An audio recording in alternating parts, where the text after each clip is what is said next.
When I was growing up, it was just me and Mom. Dad left when I was very young, and I hardly remember him now. Mom worked really hard, juggling different jobs to make ends meet and make sure I could focus on my studies. Thanks to her sacrifices, I got a scholarship that helped me finish college without ending up in huge debt. I studied business management because I was determined to succeed and never experienced the financial struggles we faced when I was young. After graduating, I moved to the city. Starting out was tough. I lived in a small apartment and often had to eat cheap meals like ramen. But I landed a job at a big company, starting at the bottom and working my way up. Within a few years, I wasn't just an employee there, I was in charge of a whole department. It was more than just a job to me, it was my territory. I made sure everyone I worked with felt respected and valued. During training sessions for new employees, I always emphasized the importance of respect and taking ownership of their work. I encouraged them to treat their job like it was their own business, knowing that this mindset would lead them to leadership roles in the future. The team was strong, made up of really good people. When I was chosen for the department head position, we went to a nearby bar to celebrate. It wasn't a fancy place, just cozy with cold beer and lots of laughter. Here's to Erica, our boss. Marco, who I've known for ages, lifted his glass high. Everyone else joined in, clinking their glasses together loudly in the noisy bar. Thanks everyone. We're a team in this. Here's to achieving more and making our mark. I shouted over the noise, and the team cheered loudly in agreement. That night, amid all the congratulations and cheers, I noticed Jake. He saw me looking and walked over with a grin that could light up a room. I couldn't help but notice the celebration. What's the occasion? He asked, leaning casually against the bar. Just a little career boost. I've been made the new head of my department, I replied, trying to downplay it. That's impressive. It must come with its challenges, he said, nodding with understanding. I'm Jake, by the way. Erica. Nice to meet you, Jake. We ended up having a more serious conversation than I expected that night. It turned out Jake was a financier, comfortable with numbers just like I was with project plans. Over the next 6 months, our casual dates evolved into spending weekends together.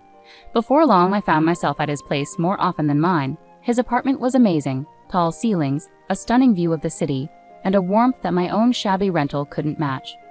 One evening, while we were gazing at the city lights from his balcony, Jake turned to me with a serious expression on his usually playful face. He took my hands in his, and I could feel the nervous energy pulsing through them. Erica, these past months with you have been the best of my life. I know this might seem fast, but sometimes you just know, right? Jake began, his voice filled with certainty and hope. I nodded, feeling my heart race as the city lights blurred around us.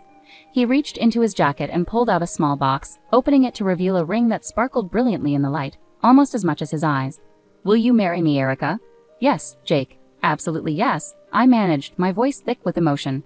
And just like that, I was engaged, to a man who truly saw me and loved every part of me, even the tough ones.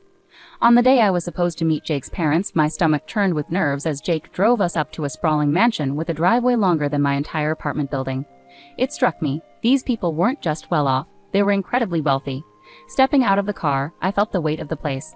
The house resembled something from an old British movie, all brick and ivy, with gargoyles staring down as if they knew I didn't belong. Jake squeezed my hand as we approached the massive oak doors. You'll be fine, Erica, he whispered, though his voice seemed more for his reassurance than mine. The doors swung open, revealing Mr. and Mrs. Hargrove. His suit looked more expensive than my monthly rent, and her dress could have graced the pages of a fashion magazine. The foyer was enormous, with a chandelier sparkling like a starry sky. Portraits of serious-looking people with titles like Sir and Lady lined the walls. Erica, lovely to finally meet you. I'm Charles, and this is my wife, Eleanor. Mr. Hargrove greeted us, his voice smooth but distant, tinged with a practiced English accent. Mrs. Hargrove smiled politely, though it didn't reach her eyes. Pleased to meet you both. I managed a polite greeting, trying to keep my voice steady as we moved into the dining room. Jake whispered quick tips about which fork to use, but my mind was a jumble. Dinner felt like sitting in a freezer with an icy atmosphere thick with judgment. Mr. Hargrove gestured towards a portrait of a stern-looking man with a thick beard. That's Sir Reginald Hargrove, a direct ancestor from England. He came over in the 1800s to establish our family here, Mr. Hargrove explained proudly. Very impressive, I replied, trying to sound enthusiastic. But it was hard to focus on eating when I felt every move was under scrutiny. When I mistakenly reached for what I thought was the salad fork, the awkward silence that followed made it clear I had made a mistake. I looked to Jake for help, but before he could say anything, Mrs. Hargrove's sharp voice cut through. Perhaps things are done differently where you come from, dear, she remarked, each word precise and cutting. Sorry, I'm still learning, I muttered, feeling my cheeks burn. Jake tried to divert attention by sharing a story about us, but his parents seemed more interested in observing my struggle with the dessert spoon that followed. With each course, I felt smaller under their scrutinizing gazes. After the chilly dinner, we moved into the Hargroves' grand living room. The plush carpets and heavy curtains made the room feel even more stifling than the dining hall. Sinking into one of the ornate chairs, I felt like I was on display, an outsider in this lavish setting. Mrs. Hargrove, sitting gracefully on the edge of her seat, leaned forward. "Erica, dear, tell us about your family. Your upbringing must have been quite different from ours." I paused, feeling Jake's tense gaze on me. Well, it was mostly just me and my mom. My dad left when I was really young, and I don't remember much about him. My mom worked hard to raise me on her own. She's a nurse. The room fell silent, heavy with tension. Mrs. Hargrove suddenly stood up, her chair scraping loudly against the floor. "This is unacceptable," she declared, her voice dripping with disdain. "We come from a long line of English heritage with standards and traditions. I cannot, and will not, allow my only son to marry someone without pedigree or knowledge of her own lineage." Mr. Hargrove, who had been quietly observing, finally spoke. His words were measured and cutting. "It's crucial for us that our family connections are strong and well documented. Erica, can you even name your great-grandparents?" I felt my cheeks burn with embarrassment. "I only know about my maternal grandparents," I admitted quietly. Mr. Hargrove rolled his eyes, showing clear contempt. "This is exactly what we feared," Mr. Hargrove muttered under his breath. Jake stepped in, his tone firm yet pleading. "Mom, Dad, please. Erica is kind, hardworking, and she loves me. Isn't that what should matter?" His mother's gaze remained unyielding. "Respect and adherence to our family standards are what matter, Jacob. If Erica is to be part of this family, she must embrace our ways. She needs to respect her own background, even if it lacks significance." Their words cut through the warmth of the earlier evening. Jake looked at me, silently urging me to agree. Reluctantly, I nodded, accepting their conditions. "Fine," I replied, trying to steady my voice. "I will learn about your family and your traditions." Mrs. Hargrove appeared somewhat satisfied with my agreement. "Good. You'll begin by familiarizing yourself with our family tree and learning about each person in those portraits. It's not just about names, Erica. It's about showing respect for our lineage." As they discussed their expectations, a part of me felt deflated. What started as a simple meeting had turned into a daunting challenge. I had agreed to their demands, but at what cost? As the conversation filled with talk of ancestors and noble deeds, I couldn't shake the feeling of alienation, not just from these people, but also from the parts of Jake's life that were so closely tied to them. The weeks that followed that tense dinner were a whirlwind.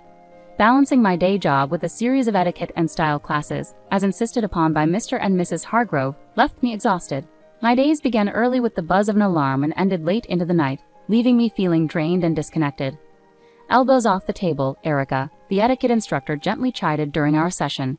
"And remember, the soup spoon moves away from you when you scoop."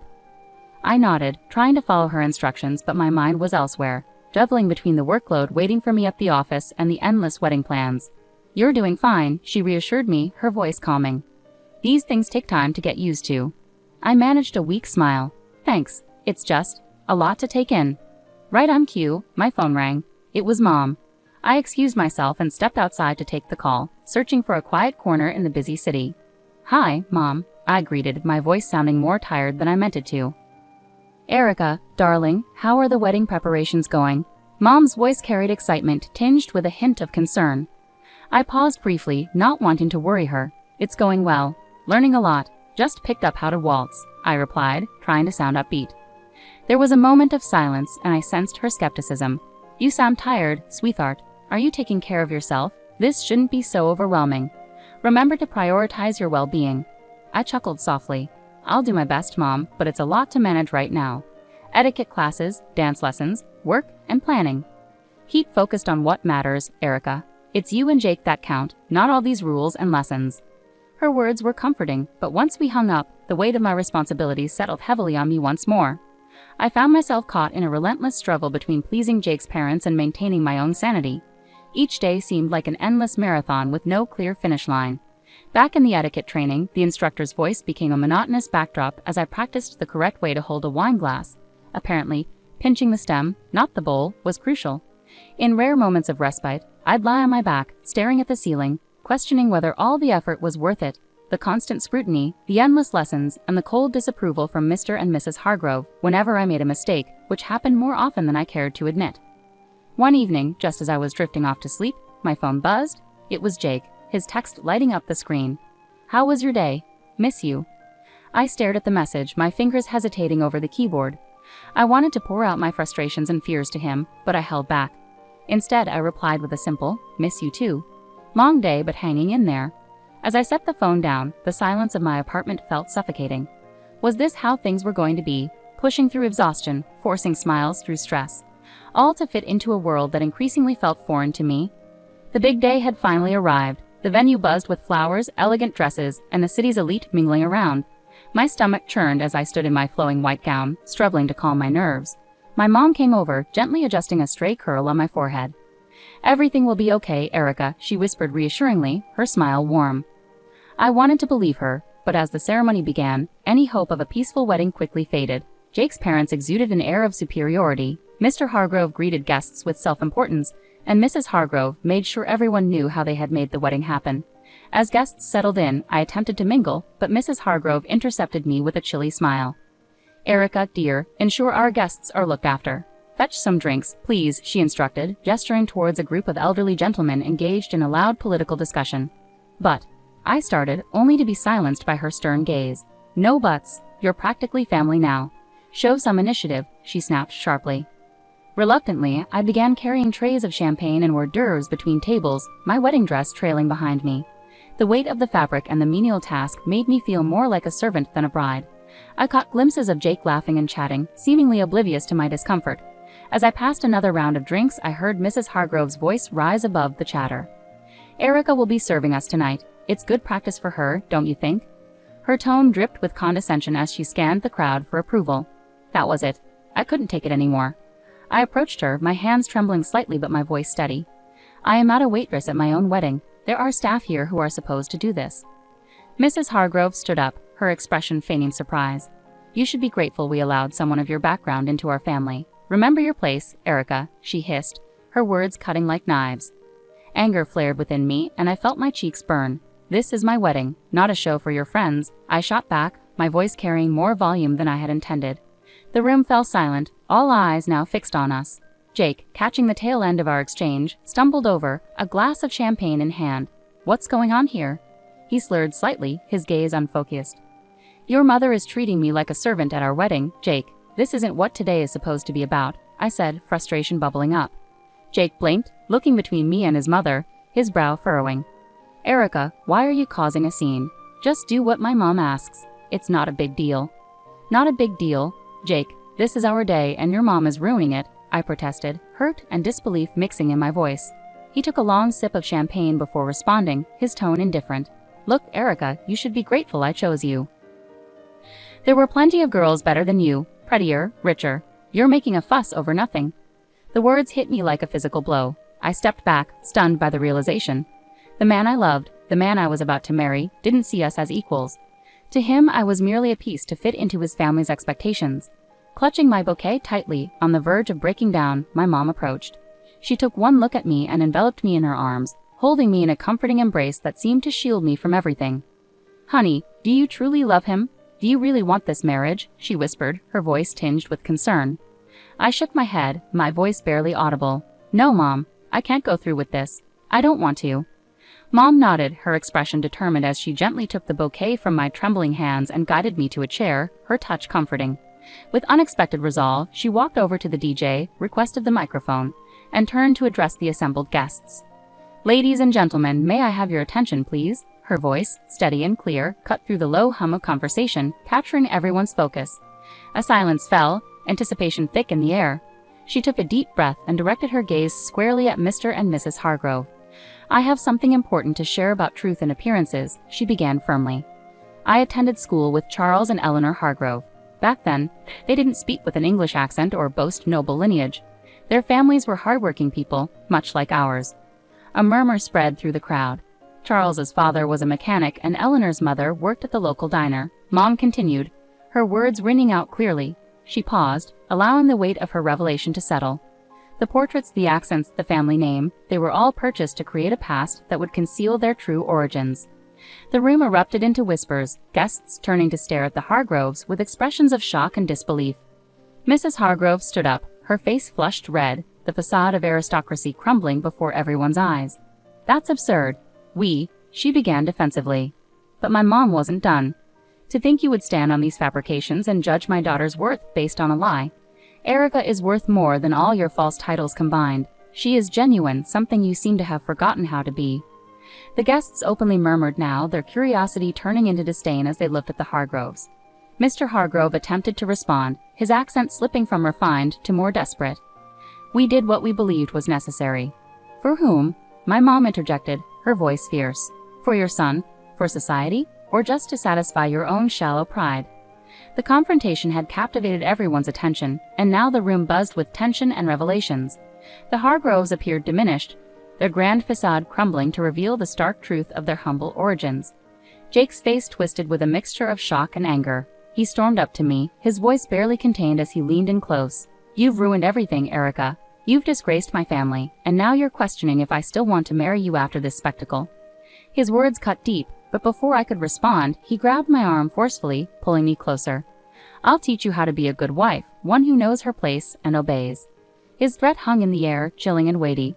Summoning all my strength, I wrenched my arm free and stepped back from him. The room fell silent, every eye fixed on us. This was the man I had planned to marry. This was the family I was supposed to join. No, this couldn't be my reality. Drawing a deep breath, I channeled my mother's earlier resolve. "There will be no wedding," I declared loudly, ensuring every guest heard. "I regret ever considering marrying someone who embodies the arrogance and deceit of his parents." Murmurs filled the room, a mix of shock and support echoing through the crowd. Jake stood frozen, his mouth gaping as if trying to undo my words. Beside me, my mother provided a steady presence, shielding me from the chaos. Together, we walked through the guests, heads held high. In the weeks that followed, news of the Hargroves' deception spread rapidly through the city. Their fabricated lineage and lofty social status crumbled like a house of cards. Once admired figures became pariahs, avoided by those who had once sought their favor. They sold their mansion and left town, seeking a fresh start where their tarnished past wouldn't follow. As for Jake, I heard snippets. Tales of a downward spiral, nights spent drowning his sorrows in bars. I didn't delve into the details, nor did I have any desire to. He had revealed his true nature, a side too ugly and deceitful for me to ever look back on with fondness. "Thank you, Mom," I said one evening as we sat in our modest living room, a stark contrast to the opulent falsehood I had almost become a part of. "For everything. For being there, for standing up for me, for helping me see the truth before it was too late." She squeezed my hand gently. "I'll always be here, Erica. You're my daughter, and I raised you to be strong and true. No man, no family can ever diminish that." We sat in companionable silence, the TV murmuring in the background, a comforting normalcy after the tumultuous events. I had lost a fiancé but regained my life, my dignity, and most importantly, my future. Returning to work after the wedding disaster felt like stepping into a sanctuary. My colleagues who had heard about the chaos were incredibly supportive. "Erica, you dodged a bullet, girl," Marco remarked as soon as I entered the office. Leaning against my desk, he offered me a steaming cup of coffee, a gesture that felt like both a peace offering and a welcome-back gift. "Thanks, Marco. It's good to be back," I replied, accepting the coffee and relishing its familiar bitter warmth. "And yeah, that bullet was more like a cannonball." "That's refreshing," Jenny added from her cubicle across the way. "Anyone who makes you serve guests at your own wedding is no husband material. You deserve way better, honorable." I smiled, appreciating her support. "I think so too. It's nice to be back where I'm valued for who I am, not for the family I could have married into." In the weeks that followed, the encouragement from my team remained steadfast. It was during this period of healing that I met Brian. He was a friend of a friend, down to earth with a quick smile and an easygoing demeanor that was infectious. We first connected at a casual gathering, just friends hanging out on a Saturday afternoon. Brian greeted me warmly as I arrived. "Hey, you must be Erica," he said, standing up to greet me. "I've heard a lot about you. All good things, I promise." "Thanks, Brian. I hope they didn't exaggerate too much," I replied, trying to match his relaxed vibe. We hit it off immediately. His family was a stark contrast to the Hargroves. When I met his parents, they welcomed me warmly with genuine hugs and smiles. "Erica, we're just glad Brian found someone who makes him so happy," his mom said, pulling me into a hug as soon as I stepped through their front door. It felt refreshing, just genuine warmth and acceptance. Brian and I weren't rushing anything. We were taking our time getting to know each other beyond the surface level. Back at work, my boss called me into his office one day. "Erica, I just want to say we've all noticed how you've handled everything. It hasn't been easy, but you've managed to keep your performance top-notch." I nodded, curious about where this was leading. We think it's time for another promotion. You've proven you can handle just about anything, and your leadership has never wavered. Leaving his office, I felt a surge of pride. With a new relationship unfolding, a career advancing, and the respect of those I cared about, I finally felt like I belonged.